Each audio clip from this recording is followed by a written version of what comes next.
नमस्कार दोस्तों, मेरे YouTube channel career and motivation में आपका स्वागत है। मेरा यह चैनल निःशुल्क चैनल है जो कि कॉम्पिटिटिव परीक्षाओं के दृष्टिकोण से बनाया जाता है। समय समय पर जो वैकेंसीज सरकार के द्वारा प्रकाशित की जाती है उसके सिलेबस को ध्यान रखते ही मैं वीडियो बना रहा हूँ।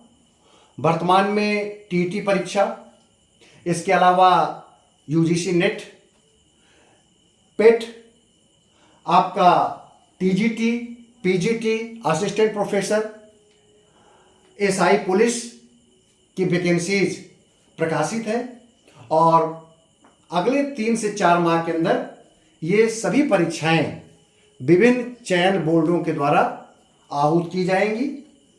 टीजीटी के लिए विज्ञप्ति जारी हो चुकी है कि दिसंबर में आहूत होगी ये परीक्षा। तो उसके दृष्टिगत मैं इंडियन पॉलिटी और कॉन्स्टिट्यूशन से रिलेटेड इस समय टॉपिक तैयार कर रहा हूँ और वही टॉपिक मैं ले रहा हूँ जो परीक्षा के लिए महत्वपूर्ण है। साथ ही साथ वन लाइनर ये एक प्रकार से डिस्कशन होगा जिससे न केवल आपके ऑब्जेक्टिव क्वेश्चन को सॉल्व करने में आपको आसानी रहेगी, बल्कि जैसे टॉपिक खत्म होते जाएंगे मैं आपको ऑब्जेक्टिव टाइप के क्वेश्चन भी सॉल्व कराऊंगा।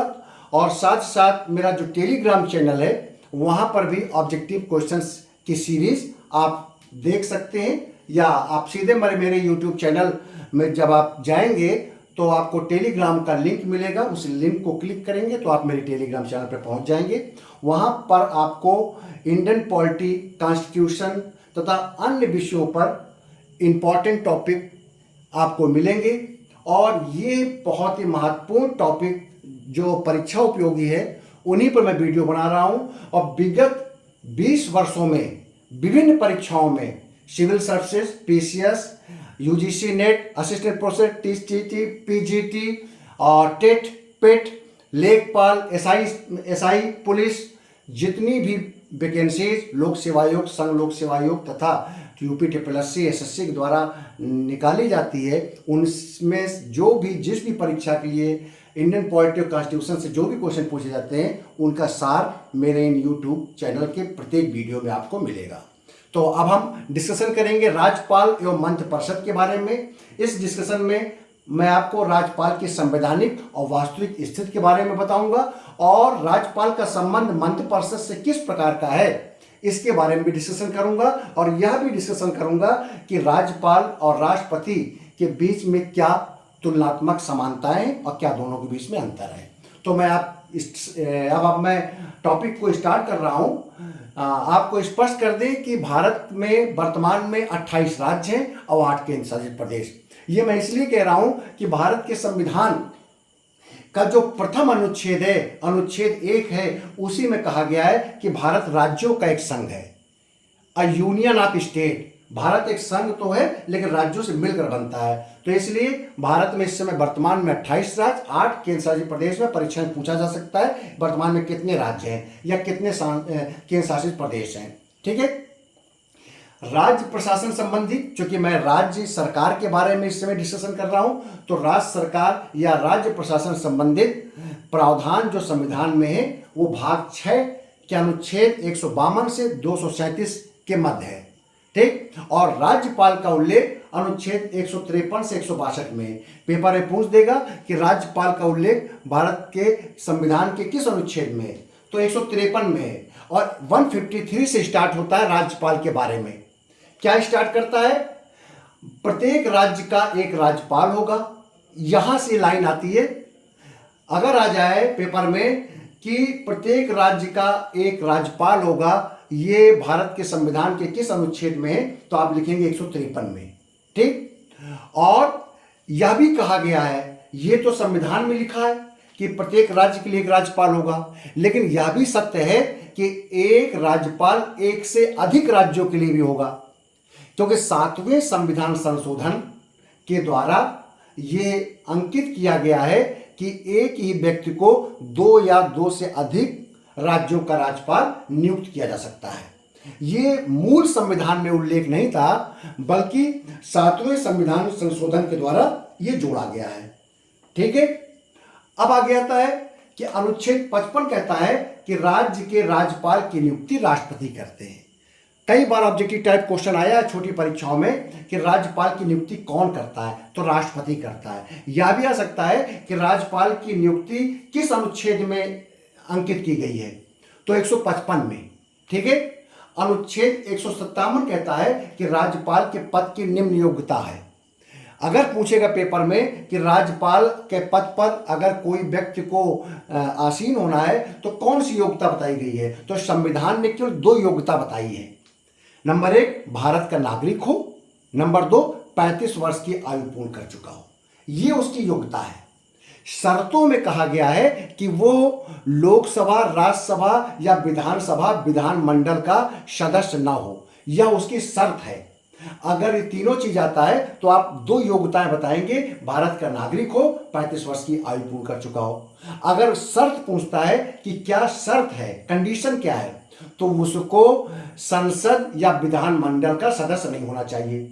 अगर वो सदस्य है भी तो जैसे वो राज्यपाल के पद की शपथ लेगा वो सदस्य नहीं रहेगा, न तो संसद का और न विधानमंडल का।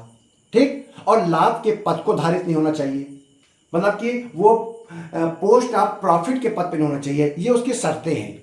योग्यता और शर्तें अलग अलग है। क्वालिफिकेशन कहता है भारत का नागरिक और 35 वर्ष की आयु। राज्यपाल बनने के लिए कंडीशन क्या है, उसे लोकसभा, राज्यसभा, विधानसभा, विधान परिषद का सदस्य नहीं होना चाहिए और लाभ के पद पर नहीं होना चाहिए।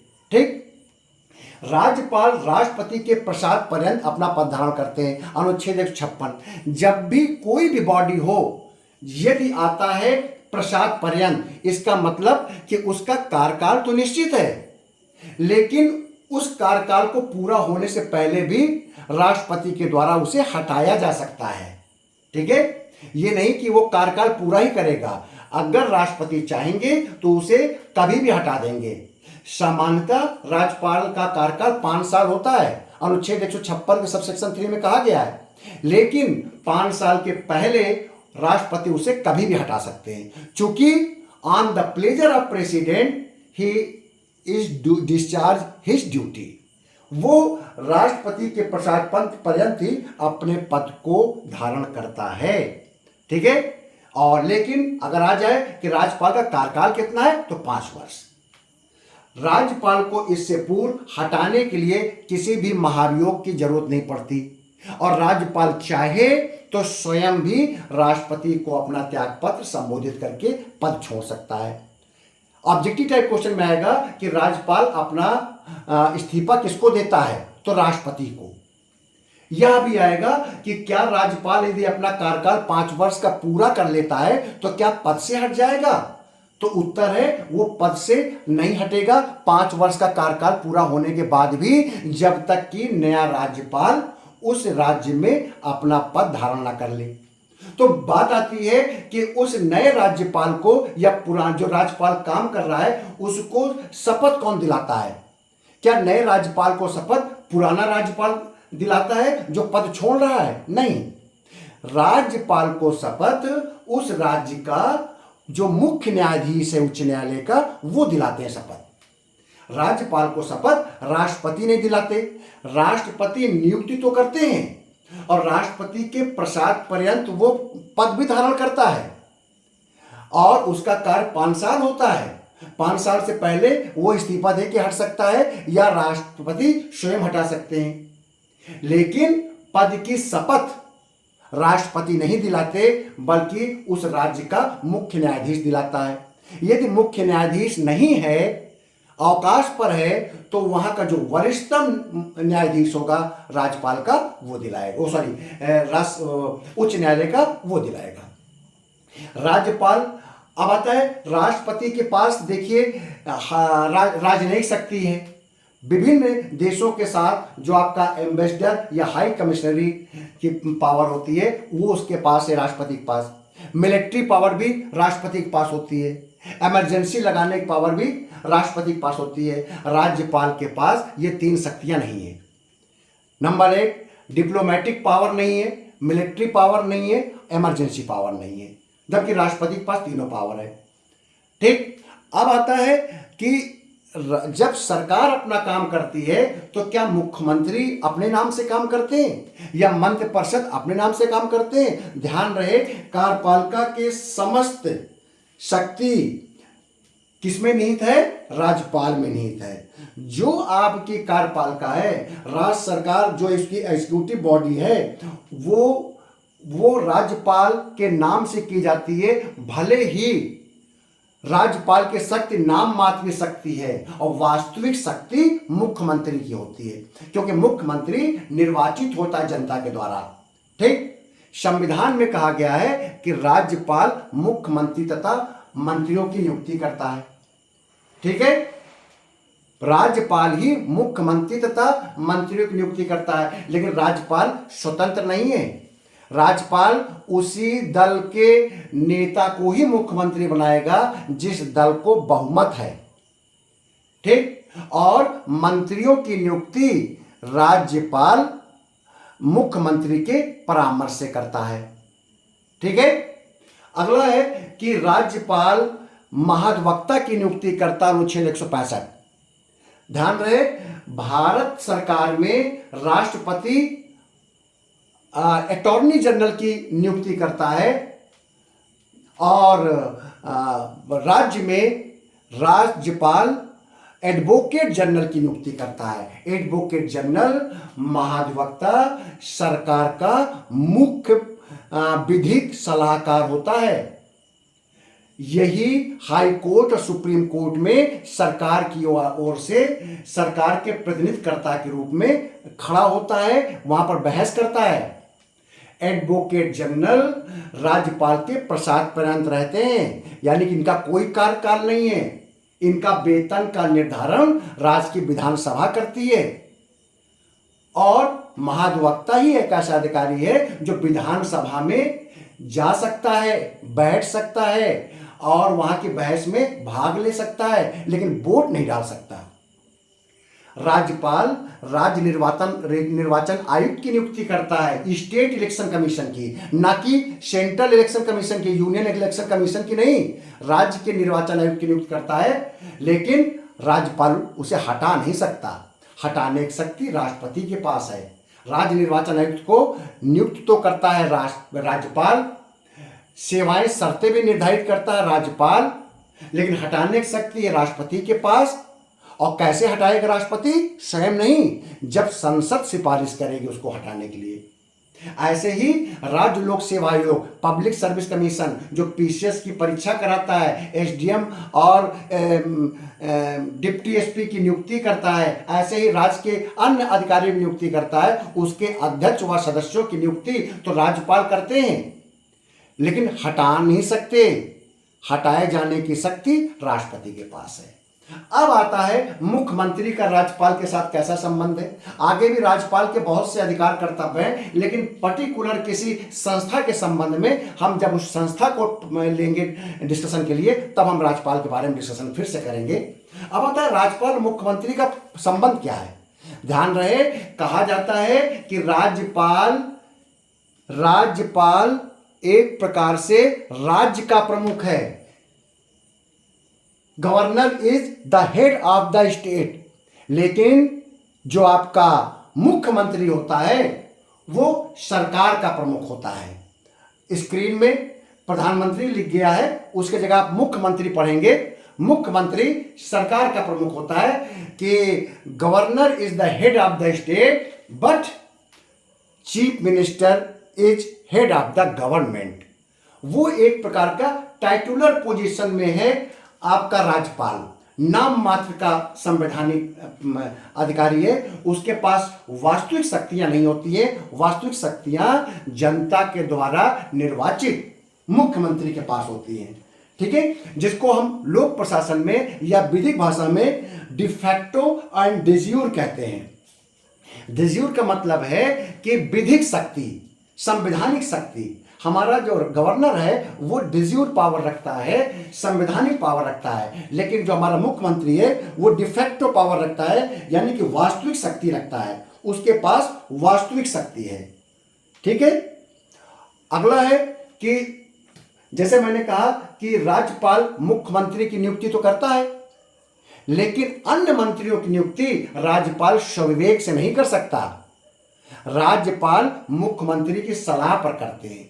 इसीलिए आपने देखा होगा मुख्यमंत्री की तो शपथ हो जाती है, उसके बाद ये होता है कि शीघ्र ही राज्यपाल भवन से मंत्रियों की सूची जारी होगी।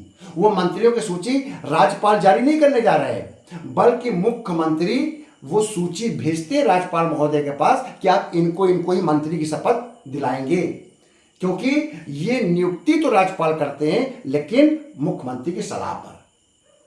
ठीक है। और यह भी स्पष्ट है कि सारे मंत्री राज्यपाल के प्रसाद धारण करते हैं। कहने को तो वो राज्यपाल के प्रसाद पद धारण करते हैं, लेकिन वास्तविक शक्ति मुख्यमंत्री के पास होती है। मुख्यमंत्री जब किसी मंत्री को चाहे उसको पद से हटा सकते हैं राज्यपाल को अपनी संस्तुति के द्वारा। राज्यपाल अपने औपचारिक आदेश करते हैं उस मंत्री को बर्खास्त करने, हटाए जाने के लिए। ठीक है। एक बहुत महत्वपूर्ण क्वेश्चन बनता है किसी भी परीक्षा में कि किस संविधान संशोधन के द्वारा यह निर्धारित किया गया कि विधानसभा की टोटल सदस्य संख्या के 15% से ज्यादा मंत्रिपरिषद नहीं होंगे, मंत्रिपरिषद सदस्य नहीं होंगे। यानी कि अगर पेपर में आता है कि कितने मंत्री सरकार में बन सकते हैं, रह सकते हैं, तो आपको लिखना है कि टोटल संख्या विधानसभा के 15%। अगर 400 है विधानसभा की स्ट्रेंथ तो 60 से ज्यादा मंत्री नहीं होंगे। कैबिनेट, राज्य, उप मंत्री, स्वतंत्र प्रभार के मंत्री, सारे मंत्रियों को मिलाकर 15% से ज्यादा नहीं होंगे। अगर कोई राज्य छोटा है तो वहां पर 12 मंत्री कम से कम हो सकते हैं। यानी कि 15% से ज्यादा नहीं होने चाहिए और कम से कम 12 मंत्री होने चाहिए। इस 15% और 12 में मुख्यमंत्री भी शामिल है। यह क्वेश्चन बहुत इंपॉर्टेंट है। संविधान संशोधन पूछ लेगा, वर्ष पूछ लेगा, परसेंटेज पूछ लेगा, या कम से कम मंत्रियों की संख्या पूछ लेगा। यह भी ध्यान रखिए कि मंत्रिपरिषद राज्यपाल के प्रति जिम्मेदार नहीं होता। मंत्रिपरिषद सामूहिक रूप से विधानसभा के प्रति जिम्मेदार होती है। अगर पेपर में आ जाए कि मंत्रिपरिषद सामूहिक रूप से किसके प्रति जिम्मेदार है, सामूहिक शब्द है, कलेक्टिवली, तो आप लिखेंगे विधानसभा, विधान परिषद भी नहीं लिखेंगे, क्योंकि विधान परिषद नॉमिनेटेड है, अप्रत्यक्ष रूप से इलेक्टेड है और नॉमिनेटेड मेंबर बैठते हैं। और विधानसभा डायरेक्ट इलेक्शन के द्वारा वहां के सदस्य चुने जाते हैं, जिसे हम बोलते हैं विधायक, विधानसभा सदस्य। ठीक है। तो जो विधानसभा सदस्य हैं वो डायरेक्ट इलेक्टेड है पब्लिक के द्वारा। तो मंत्रिपरिषद विधानसभा के प्रति जिम्मेदार होती है। लेकिन ध्यान रहे, सामूहिक रूप से तो विधानसभा के प्रति जिम्मेदार है, लेकिन व्यक्तिगत रूप से यानी कि सिंगल मिनिस्टर इंडिविजुअली राज्यपाल के प्रति जिम्मेदार है। अगर पेपर में आ जाए कि प्रत्येक मंत्री किसके प्रति व्यक्तिगत रूप से जिम्मेदार है, नंबर 1 ऑप्शन राज्यपाल, नंबर 2 राष्ट्रपति, नंबर 3 विधान सभा, नंबर 4 मुख्यमंत्री, तो आप इंडिविजुअल में लिखेंगे आप राज्यपाल। और आ जाए कि मंत्रिपरिषद सामूहिक रूप से किसके प्रति जिम्मेदार है, तो आप लिखेंगे विधानसभा। एक यह भी क्वेश्चन है कि क्या कोई व्यक्ति मंत्री बनाया जा सकता है? बिल्कुल बनाया जा सकता है। कोई भी व्यक्ति मंत्री बनाया जा सकता है, लेकिन उसको मंत्री बनने के 6 माह के अंदर विधानमंडल के दोनों सदनों में से किसी एक सदस्य में मनोनीत या निर्वाचित होना होगा। विधानसभा विधान परिषद में से इलेक्टेड या नॉमिनेटेड होना जरूरी होगा, तभी वह मंत्री रह पाएगा। अंतर 6 महीने बाद वो मंत्री पद से हट जाएगा। कभी कभी आता है कि राज्यपाल के पास स्वविवेक की शक्तियां हैं। बिल्कुल स्वविवेक की शक्ति है। जब किसी दल को बहुमत नहीं होता है तो राज्यपाल अपने मन से उसको मुख्यमंत्री बना देता है, उस दल को जिसे लगता है कि भविष्य में वो बहुमत सिद्ध कर लेगा। अगर बहुमत नहीं है किसी दल को तो राज्यपाल राष्ट्रपति महोदय को राष्ट्रपति शासन की संस्तुति कर सकता है, और राज्यपाल किसी भी विधेयक को राष्ट्रपति के विचार के लिए अपने पास आरक्षित कर सकता है। तो आपको मेरा ये चैनल अच्छा लग रहा हो तो लाइक करिए, सब्सक्राइब करिए। ये 1 लाइनर नोट्स है और पूरा डिटेल में। इसके बाद हम अगले टॉपिक बात करेंगे। तब तक के लिए बहुत बहुत धन्यवाद।